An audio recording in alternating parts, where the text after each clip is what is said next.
3 நாள் இஸ்ரேல் பயணத்தை முடித்த பிரதமர் மோடி இந்திய நேரப்படி நள்ளிரவு 12 மணி அளவில் ஜெர்மனியின் ஹாம்பர்க் நகரை அடைந்தார். விமான நிலையத்தில் அவருக்கு உற்சாக வரவேற்பு அளிக்கப்பட்டது. தீவிரவாதம், வர்த்தகம் உள்ளிட்ட முக்கிய பிரச்சினைகள் குறித்து விவாதிக்கப்படும் G20 நாடுகள் மாநாட்டில் பங்கேற்கும் பிரதமர் மோடி சீன அதிபர் ஜி ஜின்பிங்கை சந்திக்க வாய்ப்பு இல்லை என வெளியுறவுத்துறை அமைச்சகம் தெரிவித்துள்ளது. சிக்கிம் எல்லையில் பதற்றமான சூழல் நிலவுவதால் பேச்சுவார்த்தைக்கு உகந்த சூழல் இல்லை என்று சீனாவும் தெரிவித்துள்ளது.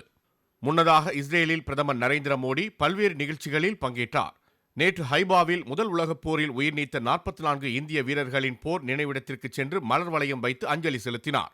அதனைத் தொடர்ந்து இஸ்ரேல் பிரதமர் பெஞ்சமின் நெத்தன்யாகுவுடன் கடற்கரையில் கால் நனைத்தபடி மோடி உரையாடினார்.